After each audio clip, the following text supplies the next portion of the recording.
Me and Marvin Gardens, Chapter 17, Fair Fights and Sucker Punches. There were memories.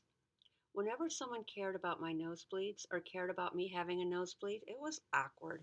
I didn't want attention. I just felt like disappearing every time one happened. It was a complete setup, the whole fight.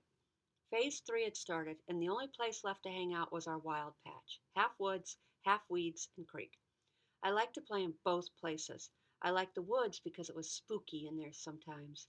But then, when Tommy's new friends started playing there, they'd tell me to leave, and I'd say that it was my land and they couldn't tell me to leave.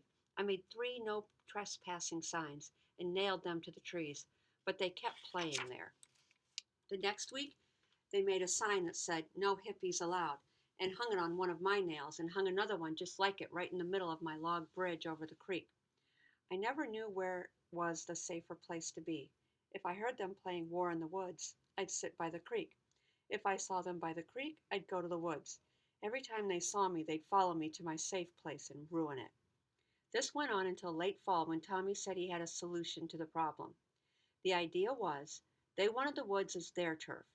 The idea was if we had a real fight about it, whoever won would get the woods. If I won, I'd have all the Devlin land. If I lost, they'd get the woods, but I'd still get the creek. Tommy said this was fair, even though Mike said that they should get all the land if they won.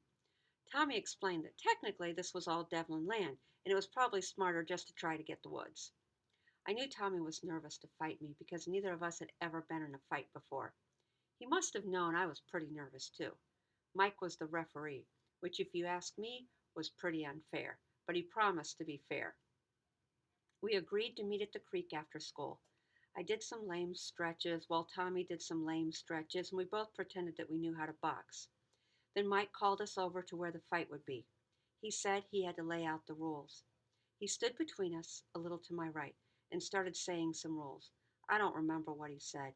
My body was in complete fear mode because I didn't want me and Tommy to be fighting. I remember thinking, while Mike talked, that I would be happy to give those suburban boys the woods. I love the woods, but I'd rather have the creek.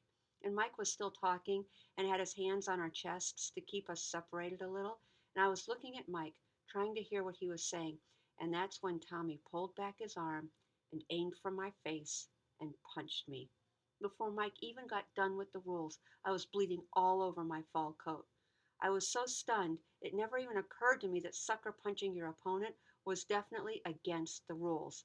But I never brought it up. It was the end of the turf war. They got the woods, I got the creek. As I walked up Orchard Way with my nosebleed, I had all the questions I always had when my nose bled. Had they planned it that way? Had Mike taught Tommy how to sucker punch me? If I told my parents what really happened, would Dad go out and tell those boys to get off our land? I knew he wouldn't. I think that was the hardest thing about Dad.